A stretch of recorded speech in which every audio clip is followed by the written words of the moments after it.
The Colosseum is one of the most iconic and grand monuments of ancient Rome, famous for hosting gladiator battles and being the heart of Roman entertainment.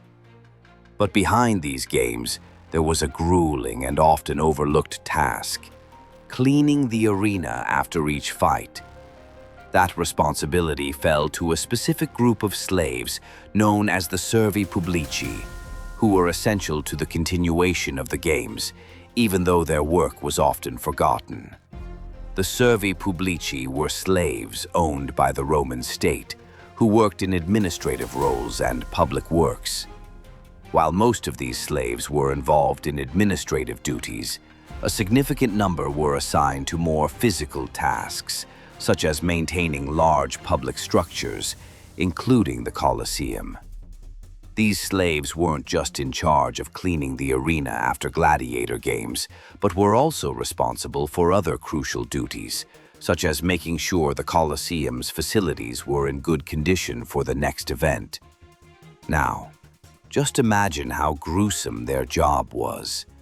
After each battle, the Colosseum would be covered in blood, animal remains, and the bodies of fallen gladiators.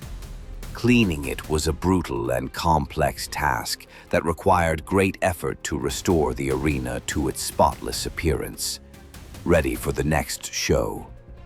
The arena floor was covered in a thick layer of sand, its Latin name, harina, from which the word arena comes, was used to absorb the blood spilled during combat.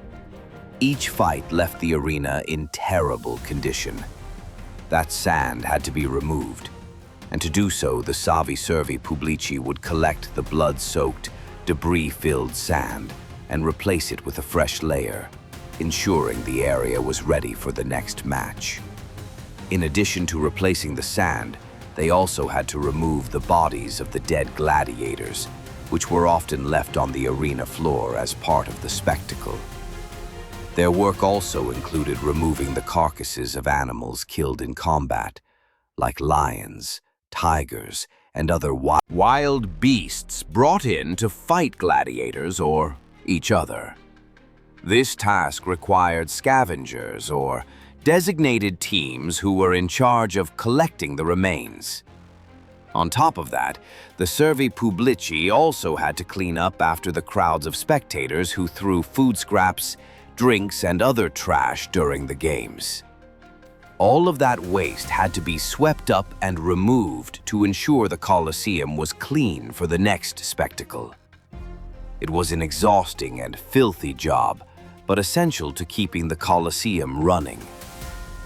Another task of these slaves was to remove the weapons and armor of fallen combatants, since any defeated gladiator would be stripped of his gear right after the fight. These weapons, once collected, were returned to the gladiators' owners, especially if they were slaves, or sent to the armories where they could be reused in future battles. As we've mentioned in another video, the bodies of dead gladiators were taken to the Spalarium, located in the underground levels of the Colosseum. Many of the dead gladiators were simply thrown to the wild animals kept in the Colosseum: lions, tigers, and other predators.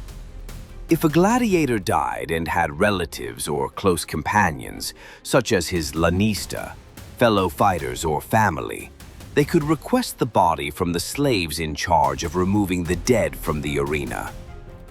This gave the gladiator's family the chance to cover the cost of his funeral and memorial, ensuring he received a proper burial. Though the lives of the Servi Publici were marked by hardship and lack of freedom, there were some opportunities for improving their living conditions. They could earn a small amount of money for personal use, and also received an annual subsidy from the imperial treasury, which gave them some means of support beyond basic food rations. The possibility of accumulating wealth, though limited, did exist, and that gave the slaves a chance to improve their social standing. Moreover, there was the possibility of manumission for Servi Publici who stood out in their work. If a slave was particularly useful and efficient, he could be freed, which meant a significant change in his social status. As a result, some of these former slaves could go on to gain respect, especially if they were involved in administrative tasks or in building important public works for the Roman Empire. After the fall of the Roman Empire, the Colosseum remained a powerful symbol of Rome's history. The arena that once hosted bloody battles came to be seen as a historical relic. And Pope Pius V, who lived in the 16th century, even suggested that pilgrims collect sand from the Colosseum as a relic, claiming it was soaked with the blood of martyrs. That idea that the Colosseum was a sacred place stained with blood highlights the site's symbolic importance over the centuries. However, few remember the slaves who quietly carried out the job of cleaning the Colosseum after each event.